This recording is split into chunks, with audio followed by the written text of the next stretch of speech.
Hoy vamos a ver los circuitos y la numeración de los elementos en un circuito neumático en FluidSync 5. Los esquemas neumáticos deben ser lo más claros y sencillos posibles para facilitar su comprensión e interpretación. En un esquema como este, en horizontal vamos viendo elementos de trabajo, órganos de gobierno, captadores de información, unidad de mantenimiento y elementos de regulación. En vertical vemos cada elemento de trabajo y debajo cada uno de los elementos que controlan y o regulan ese elemento de trabajo. Cuando los circuitos neumáticos aumentan de tamaño y tienen muchos componentes, es preciso seguir una serie de pautas en la representación esquemática y se recomienda que los actuadores se representen en posición horizontal. Si el circuito no es muy complejo, se pueden dibujar los componentes en su posición real, respetando la posición de trabajo en que se encuentre, aunque es preferible respetar la posición horizontal. Los finales de carrera no se dibujan en su posición real. En su posición real se coloca un trazo y una flecha que representa la posición del actuador que detecta. Se representan debajo de los órganos de gobierno. Los circuitos se representan en su posición inicial, es decir, los componentes no están activados. Si algún elemento estuviera activado, se señalaría claramente visible mediante una flecha. Todos los conductos se representan mediante líneas horizontales y verticales, tratando de evitar cruces entre ellas para evitar confusiones.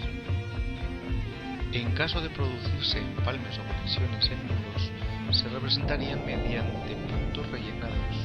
De no existir estos puntos rellenos, quiere decir que se producen cruces de conductores sin que haya conexión entre ellos. Para identificar los componentes y facilitar la labor de los instaladores de circuitos, se enumeran los elementos según un orden predeterminado, dependiendo de a qué grupo correspondan según el siguiente criterio. Los actuadores se enumeran siguiendo un orden: 1.0, 2.0, 3.0, etc. Las válvulas que actúan como elementos de gobierno de los actuadores se indican 1.1, 2.1, 3.1, etc. La primera cifra indica a qué actuador pertenece y la segunda, 1, indica que se trata de un órgano de gobierno o distribuidor de mando.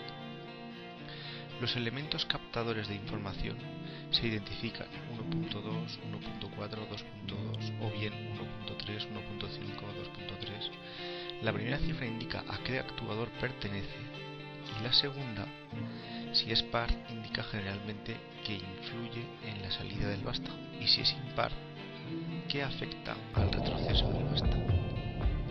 Con las cifras 0.1, 0.2, 0.3 se identifican los elementos auxiliares que afectan a todos los componentes del circuito. Con las cifras 1.02, 1.03, 2.02, 2.03 se representan los elementos de regulación, siguiendo el mismo criterio anterior, es decir, la primera cifra indica a qué actuador afecta, la segunda, que es un 0, indica que es un elemento de regulación, y la tercera, según sea par o impar, afecta a la salida del vástago o a su entrada.